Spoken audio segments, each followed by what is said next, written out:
સુરત સિવિલમાં અંધભક્તની પરાકાષ્ઠા જોવા મળી રહી છે।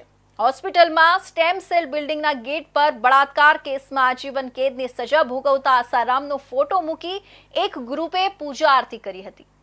પાછી કરમની કઠણાઈ તો એ છે કે તેમાં પીડિયાટ્રિક વિભાગના ડોક્ટર જિગીશા પાટડિયા સહિત નર્સ અને સિક્યુરિટી સ્ટાફ અંધભક્તિમાં લીન જોવા મળ્યા હતા।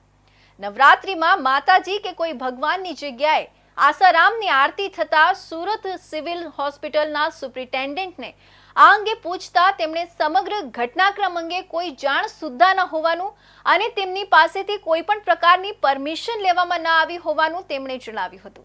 નવી સિવિલ હોસ્પિટલ જેને લોકો આશીર્વાદ સ્થાન તરીકે ઓળખે છે, જેમાં ગતરોજ 22 સપ્ટેમ્બરના રોજ આસારામના અંધભક્તોના એક જૂથે બિલ્ડિંગના ગેટ પર ફોટો મૂકી પૂજા આરતીનું આયોજન કર્યું હતું।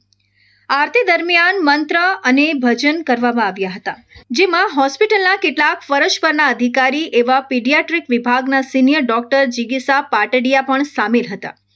આ સાથે જ ત્યાં હાજર સિક્યુરિટીના જવાનો પણ આરતીમાં જોડાયા હતા।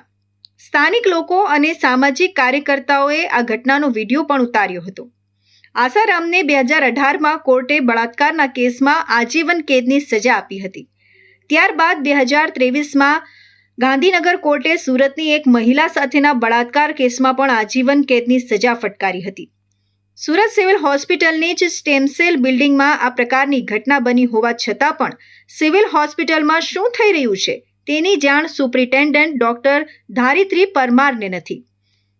આ અંગે સુરત સિવિલ હોસ્પિટલના સુપ્રિન્ટેન્ડન્ટ ડોક્ટર ધારિત્રી પરમારનો સંપર્ક કરવામાં આવ્યો હતો, જેમણે જણાવ્યું હતું કે આઈ એમ સોરી, હું રજા પર છું અને આઉટ ઓફ સ્ટેશન છું। ઉલ્લેખનીય છે કે આ વિવાદ થઈ ગયા બાદ તેમને જાણ થતાં વિવાદને દબાવવાનો પણ પ્રયાસ કરવામાં આવ્યો હતો। સિવિલ હોસ્પિટલમાં કોઈ પણ પ્રકારનો વિવાદ થાય છે ત્યારબાદ સુપ્રિન્ટેન્ડન્ટ દ્વારા દોષનો ટોપલો બીજા પર ઢોળી દેવામાં આવે છે। સુરત સિવિલના આરએમઓ ડોક્ટર કેતન નાયકે જણાવ્યું હતું કે આ બાબતે એક કર્મચારીએ મને ફ્રૂટ વિતરણ માટેની પરમિશન બાબતે રવિવારે ફોન કર્યો હતો, એટલે મેં એને વર્બલી એવું જણાવ્યું હતું કે આવતીકાલે જ્યારે તમે ફ્રૂટ લાવો ત્યારે ફ્રૂટની ક્વોલિટી બતાવી અને ત્યાં ઓન ડ્યુટી સીએમઓ હોય તેની મંજૂરીથી તમે ફ્રૂટ વિતરણ કરી શકો છો। ત્યારબાદ ગઈકાલે મારા પર ત્યાં સિક્યુરિટી ઓફિસરનો ફોન આવ્યો કે આ લોકો આસારામ બાપુનો ફોટો મૂકીને આરતી કરી રહ્યા છે, એટલે મેં તાત્કાલિક બંધ કરાવીને બધું હટાવી લેવાની સૂચના આપી અને મારા સાથી ડોક્ટર ભરત પટેલને ત્યાં રૂબરૂ મોકલી તમામ પ્રવૃત્તિઓ બંધ કરાવી હતી। સાથે જ ત્યાં જે સિક્યુરિટી ગાર્ડ હતો તેને પણ તાત્કાલિક અસરથી હટાવી લેવામાં આવ્યો છે।